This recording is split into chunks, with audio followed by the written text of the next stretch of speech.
महाराज की।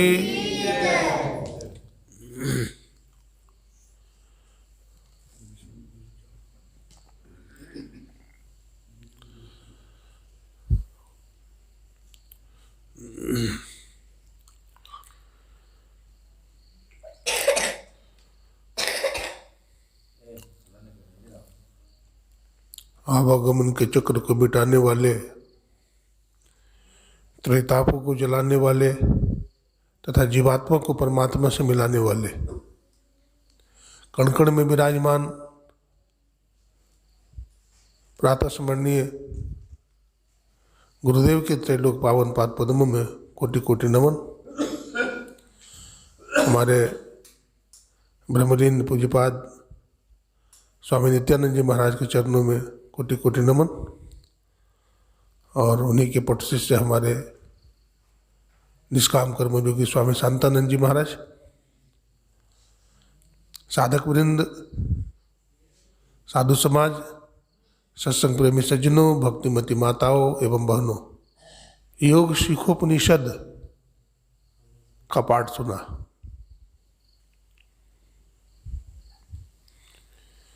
और उसमें ब्रह्मा जी महाराज ने भगवान शिव से जिज्ञासा किया है, हे प्रभु, इस संसार में हर प्राणी, हर जीव जन्म मृत्यु के चक्र में पड़ा हुआ है, दुख और अशांति में पड़ा हुआ है, बंधन में पड़ा हुआ है। जीव अशांत हो गया है, जीव को सुख और शांति कैसे मिले और जीव को मुक्ति की प्राप्ति कैसे होगी, कृपा कर बतलावे। तो भगवान शिव ने कहा,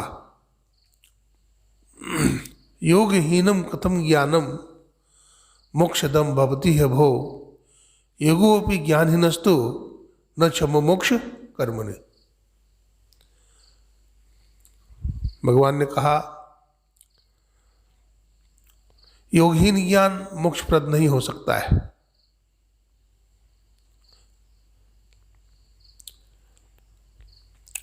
योगहीन ज्ञान, जिस ज्ञान में योग नहीं है वो बेकार है, और ज्ञान रहित योग भी बेकार है।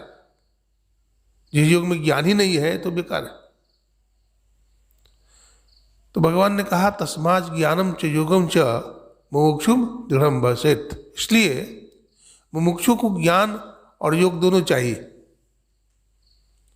भगवान बुद्ध ने भी कहा, ज्ञान बिना ध्यान नहीं, ध्यान बिना ज्ञान नहीं। जो ज्ञान और ध्यान दोनों रखता है निर्वाण के समीप है।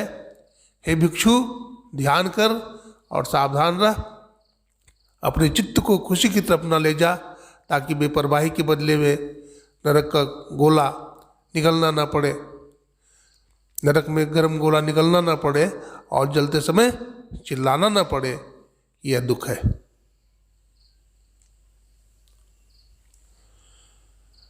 तो समझना है कि ज्ञान क्या है और योग क्या है। ज्ञान किसको कहते हैं? जानने को ज्ञान कहते हैं, जानने को ज्ञान कहते हैं। और योग किसको कहते हैं? जोड़ने को, मिलाने को योग कहते हैं। तो किसको मिलाएंगे, किससे मिलाएंगे, कहाँ पर मिलाएंगे, क्यों मिलाएंगे, ये सब जिज्ञासा है।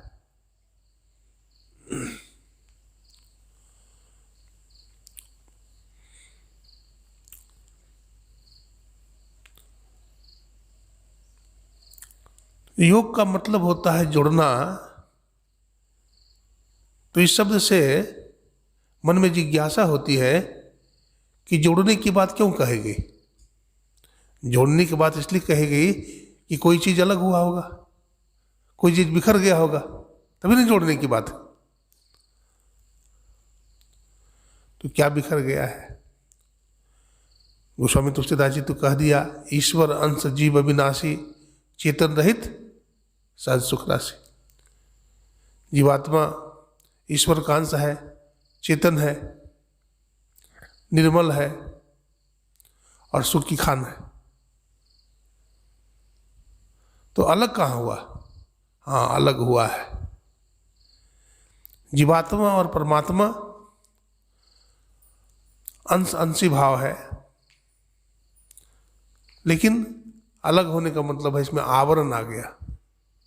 हाँ, हमारे गुरु महाराज कहते हैं, तुम उतर पड़ियो तम माही, पीऊ निःशब्द में, यही ते पड़ गई दूरी, चलो निःशब्द में। हम उतर गए हैं। कहाँ उतर गए?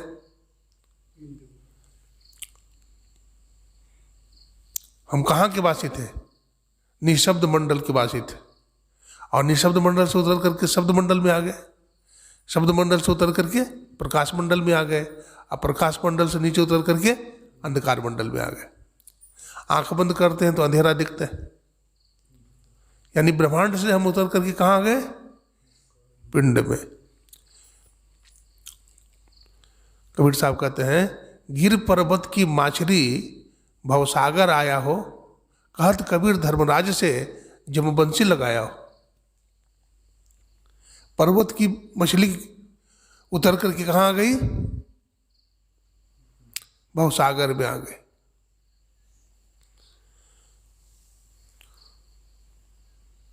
गिरी माने पहाड़ होता है, पहाड़ पर की मछली भवसागर में, सागर में आ गई। और धर्मराज, जिसको जमराज कहते हैं, वो बंसी लगा दिया, बंसी लगा दिया और जीव को फंसाता है। यहाँ मछली की तुलना कबीर साहब जीवात्मा से करते हैं। जीवात्मा रूपी मछली है और यमराज रूपी जो काल है वो बंसी लगा दिया है, विषय रूपी बंसी है। विषय रूपी क्या है? बंसी है। आप बंसी को देखे होंगे, मछली लोग फंसाते हैं तो उसमें चाली डाल देते हैं, नहीं, जल में फेंक देते हैं बंसी को। मछली आती है और चाली समेत बंसी को निकल जाती है। मछुआरा क्या करता है? उसको छिप लेता है, खींच लेता है। जब खींच लेता है तो मछली के गलफड़े में वो बंसी फंस जाती है। हमारे गुरु महाराज कहते थे, जैसे मछली फंसाने वाला बंसी को फेंक करके मछली को फंसा लेता है, ऐ साधको, ये ध्यानाभ्यासियों, तुम भी अगर इसी प्रकार से ध्यानाभ्यास करते रहोगे, ध्यानाभ्यास करते रहोगे तो ध्यान की बंसी में एक दिन परमात्मा फंस जाएगा। परमात्मा फंस जाएगा मतलब क्या? परमात्मा को जान लोगे। परमात्मा कहीं फंसता है? परमात्मा का साक्षात्कार हो जाएगा, परमात्मा का अपरोक्षानुभूति हो जाएगी, परमात्मा का ज्ञान हो जाएगा आपको।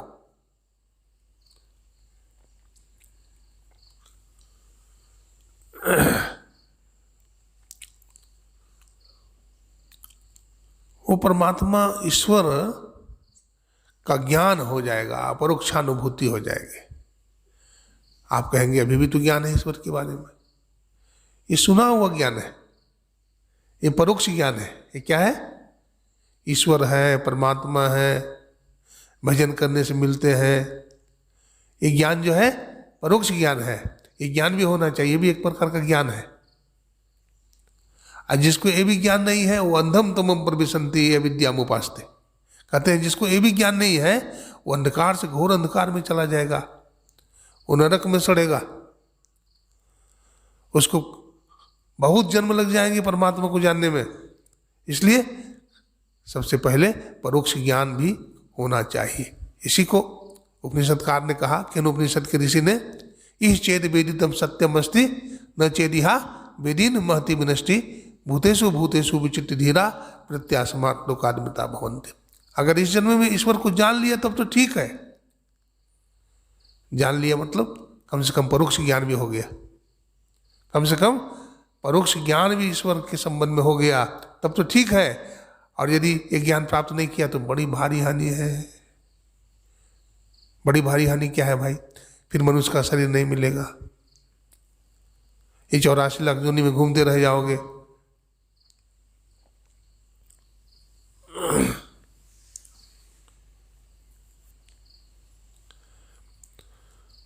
तो योग का मतलब जोड़ना और ज्ञान का मतलब जानना।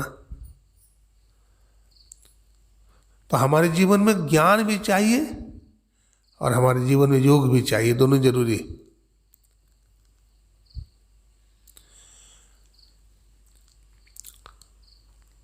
ज्ञान के बिना योग क्या है?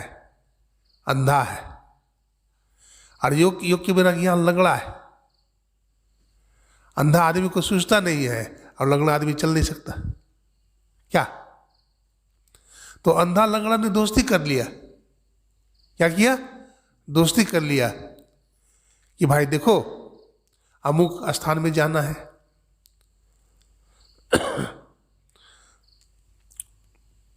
तो लंगड़ा आदमी अंधा आदमी के कंधे पर चढ़ गया, ठीक है?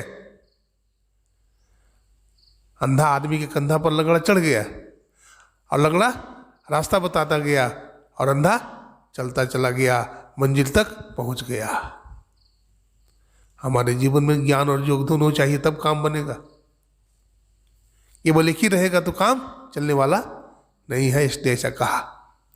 ज्ञान और योग दोनों का अभ्यास मुमुक्षु को दृढ़ता के साथ करना चाहिए, भगवान शिव ने कहा।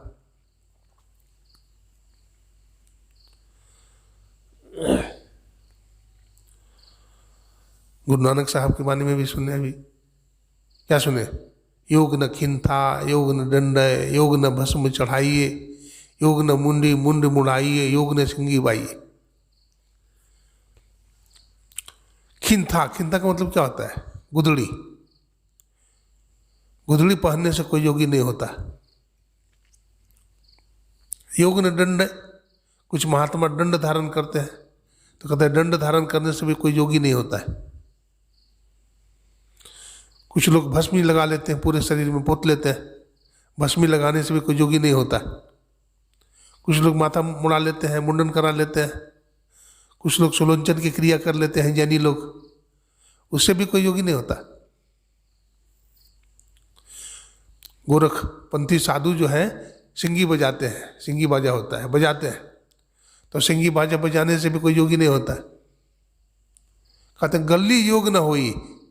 गली मतलब भीड़ भाड़ में योग नहीं होगा। भीड़ भाड़ में योग नहीं होगा।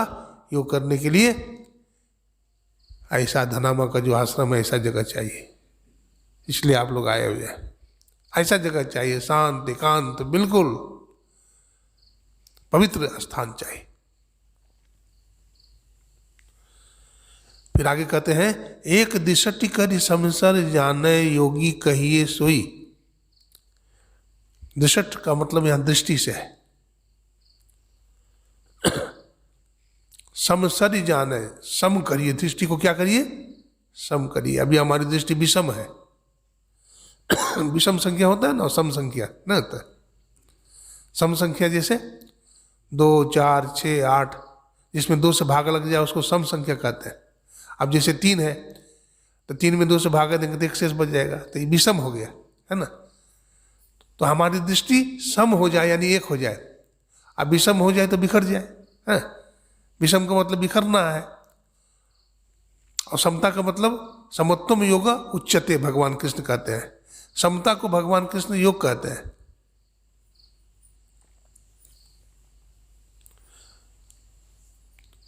तो योगी कपड़ा रखने से भी कोई नहीं होता है।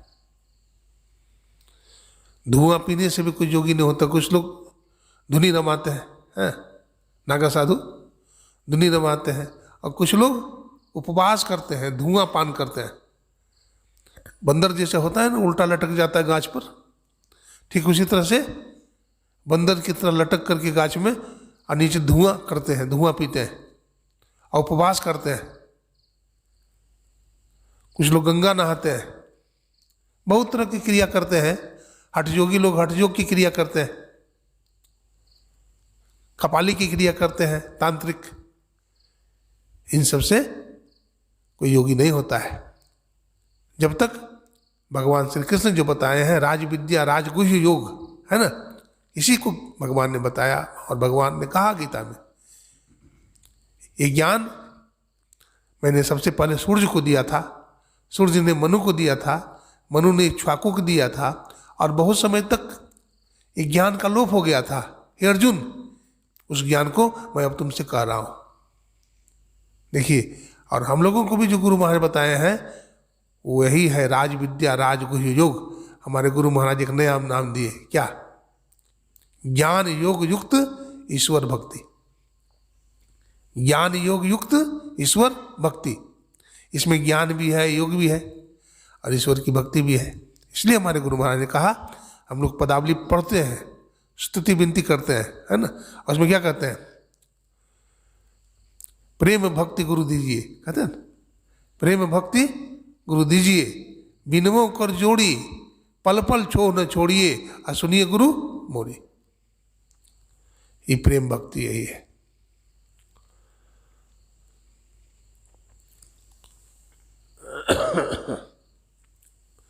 अपने देश में बहुत सारे योगी लोग हुए, हाँ, बहुत सारे योगी महात्मा हुए जिन्होंने योग साधन किया, योग की सिद्धि किया।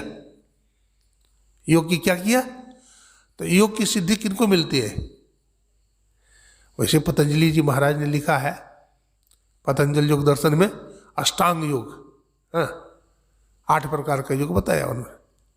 यम, नियम, आसन, प्राणायाम, प्रत्याहार, धारणा, ध्यान, समाधि।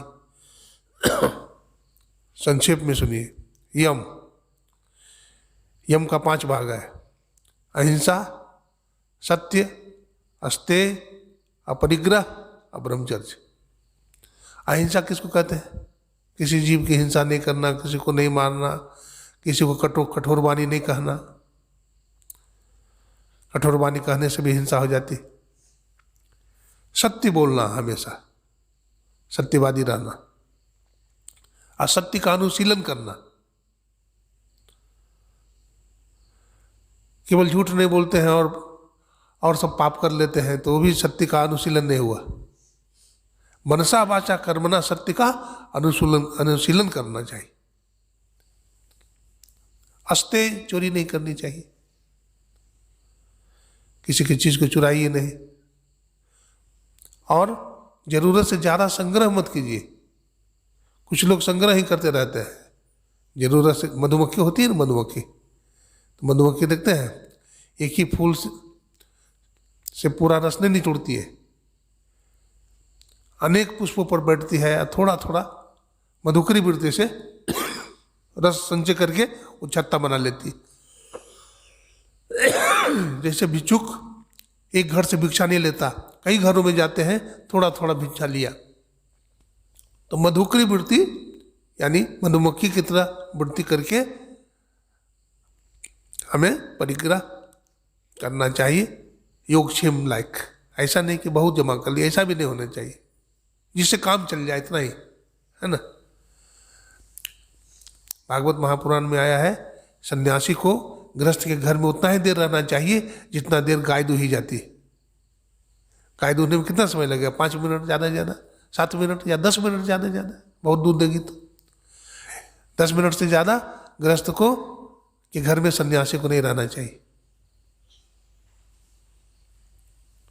बहुत कठिन कठिन नियम है सन्यासी के लिए। यहाँ तक कहा गया है कि सन्यासी को नारी की तस्वीर भी नहीं देखनी चाहिए। हाँ, तस्वीर नहीं देखना चाहिए नारी की, यहाँ तक निषेध किया गया है। लेकिन देखो, लेकिन फिर भी कैसे देखो? जैसे अपने माँ बहन को देखते हैं हम लोग, बढ़िया भावना से देखते हैं, अच्छी भावना से देखते हैं, सद्भावना से देखते हैं। अब संसार में है, शरीर है, संसार है, तो संसार से भाग जाए, माता पिता भाई बंधु को सबको छोड़ दे? नहीं नहीं नहीं, रहिए, है ना, सदाचार शिष्टाचार का पालन करते हुए रहनी गहनी में रहिए, है ना, कैसे रहना चाहिए इसको जानिए। और संत महात्मा ये नहीं कहते हैं कि सबको छोड़ करके जंगल भाग जाओ, घर में रहो, माता पिता भाई बंधु सबकी सेवा करो, समाज की सेवा करो, देश की सेवा करो, और देखते हुए भी ना देखो। हमारे गुरु महाराज ने कहा संसार में रहते हुए संसार के पार में देखो। पलटू साहब ने कहा कर से काज करो विधि नाना, असुरत राखो जहाँ कृपा निधाना। कर से तो काम करो अब मन को ईश्वर से जोड़ो, परमात्मा से जोड़ो, तो काम हो जाता है।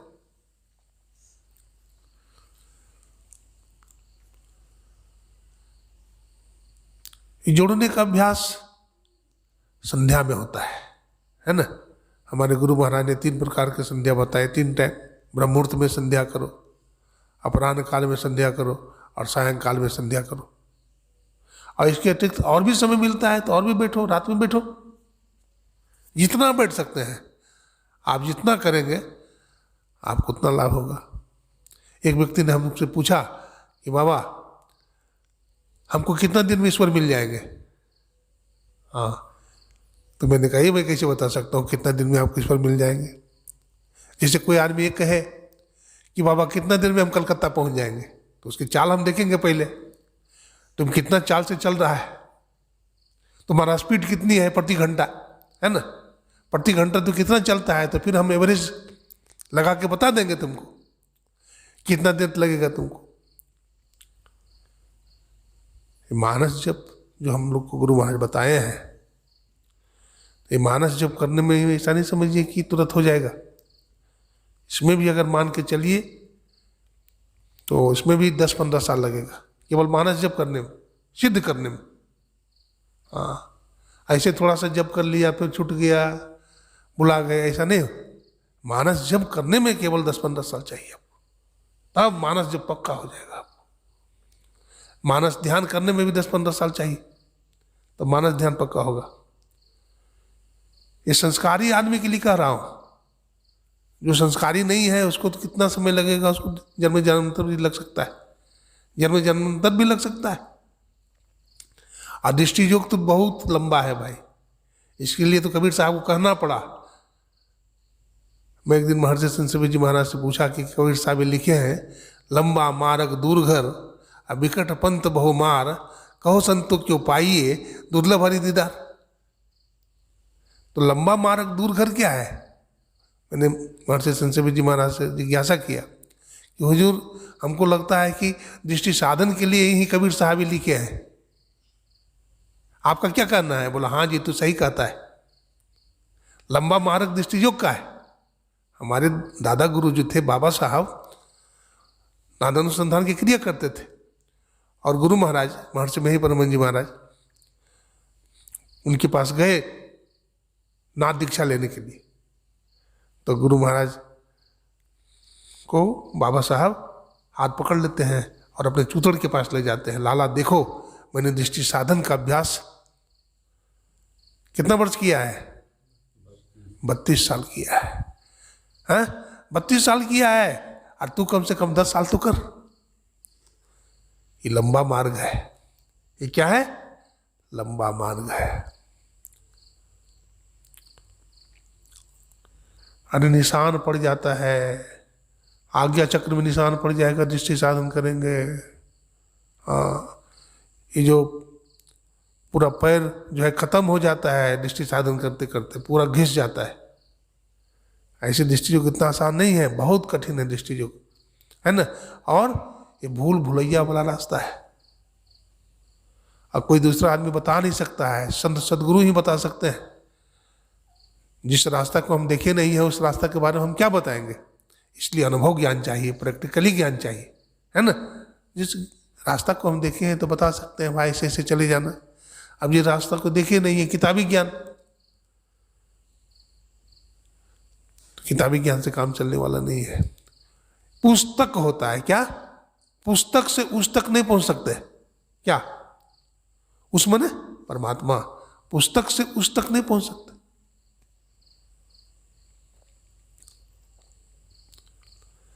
मैं आपको एक दृष्टांत देता हूं। अपने देश में बहुत सारे योगी हुए, है ना। संत कबीर साहब, संत गुरु नानक साहब, दादू दयाल जी महाराज, संत पलटू साहब, भक्तिमती मीराबाई, सहजोबाई, बहुते हुई।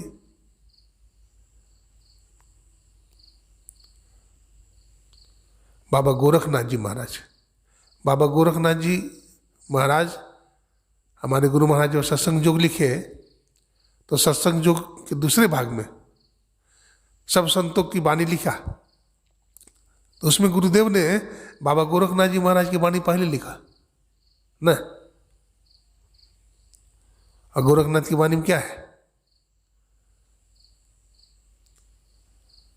क्या है बोलिए, पद कैसे है?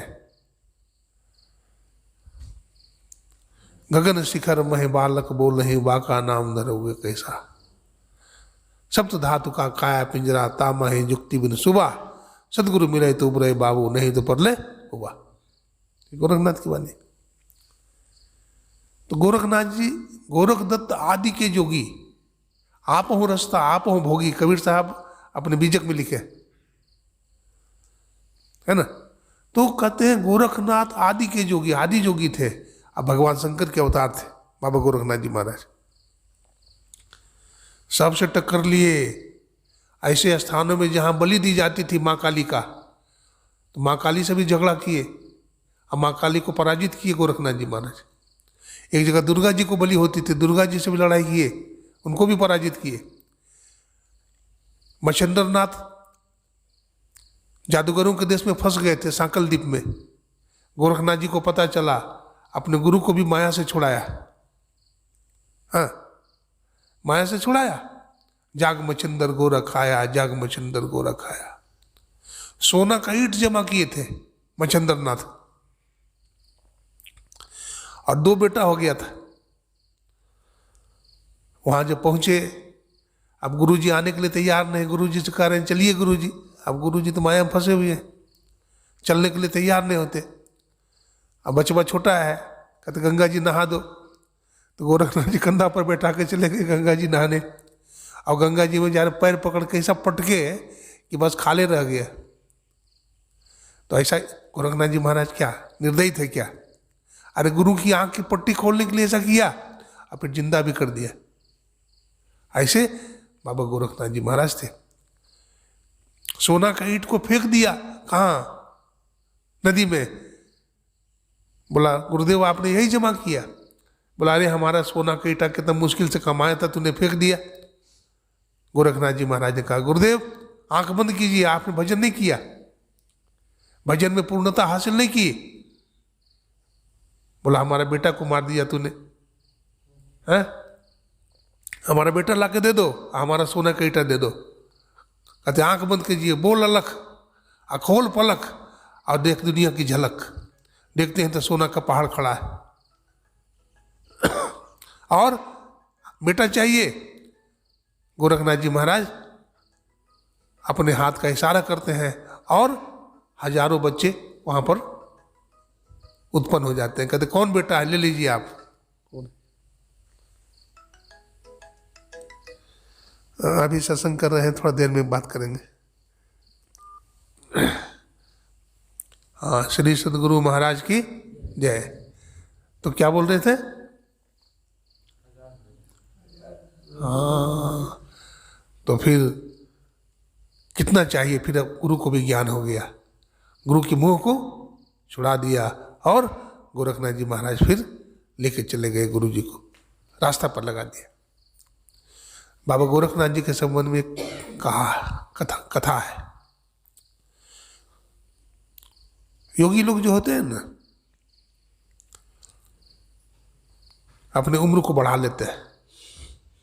योगी लोग ध्यान साधना के द्वारा कुछ भी कर देंगे। योगी लोग ऐसा ऐसा सृष्टि कर देते हैं। नाम सुने होंगे वेद व्यास जी महाराज के जो पिताजी थे पाराशर ऋषि, है ना, उन्होंने दिन को रात बना दिया था ना। दिन को रात तो बना दिया था, लेकिन मन को बस में नहीं किया था।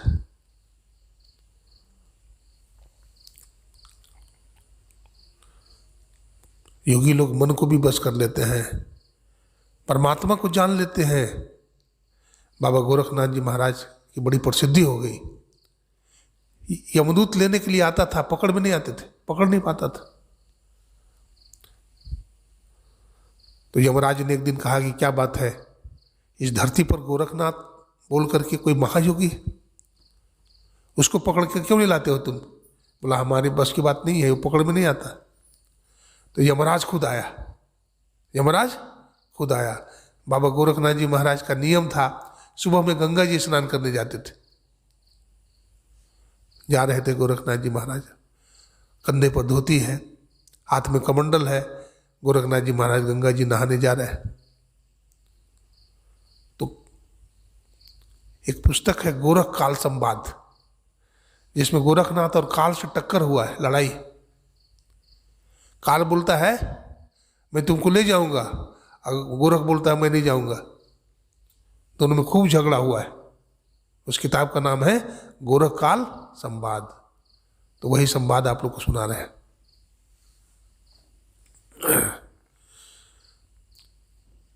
अपना यमराज जो है रूप बदलता है, ब्रह्मचारी का रूप धारण कर लेता है। गोरखनाथ जी महाराज जा रहे हैं, बोलता है ओ गोरख ठहरो। तो गोरखनाथ जी महाराज तो भजन करते जा रहे हैं, नहीं सुने। फिर बोला अरे गोरखनाथ मैं तुम्ही को बोल रहा हूं, ठहरो। फिर नहीं सुने, फिर जोर से चिल्लाया ओ गोरख ठहरो।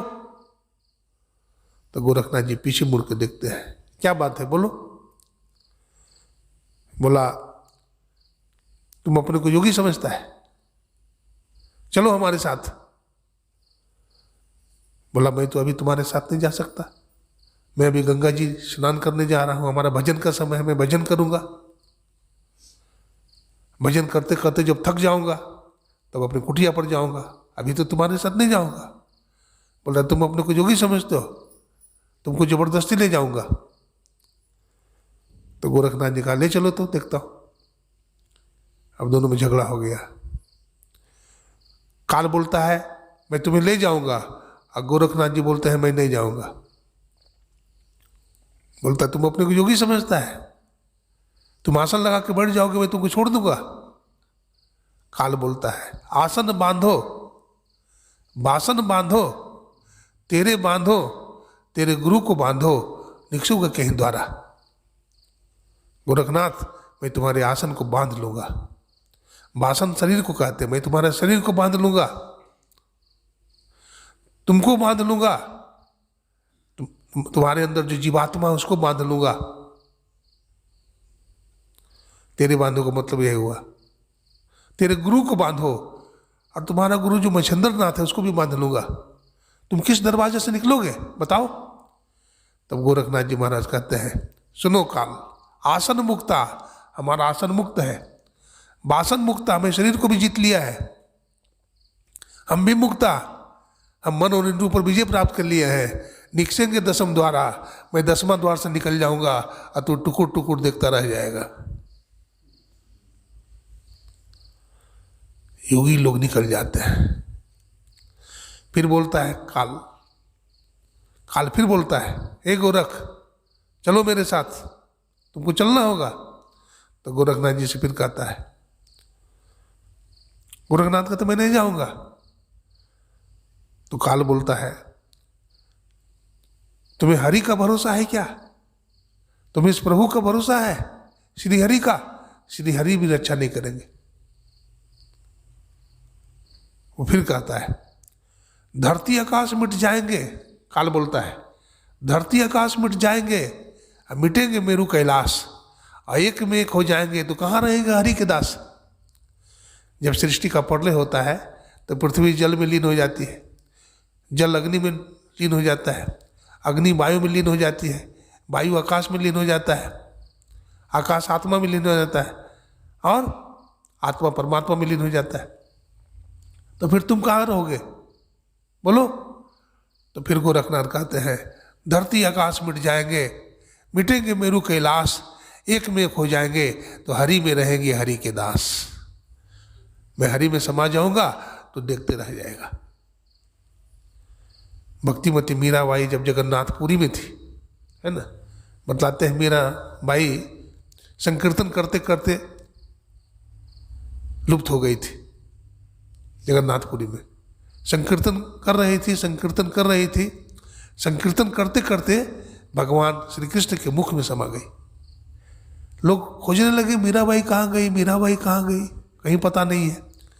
तो पुजारी जी ने क्या देखा, मीराबाई का साड़ी का कोर जो है ना किनारा, वो भगवान श्री कृष्ण के मुख में फंसा हुआ है। यानी मीराबाई भगवान में समा गई। चैतन्य महाप्रभु थे, वो भी योगी थे, वो हरि हरि बोलते थे, हरि नाम का जप करते थे। चैतन्य महाप्रभु बतलाते हैं, एक बार जब गंगा जी में स्नान कर रहे थे चैतन्य महाप्रभु, जंगल था, वहाँ स्नान कर रहे थे, तो हाथी का बच्चा सब आ गया, छोटा छोटा, और चैतन्य महाप्रभु का पीठ सहलाने लगा।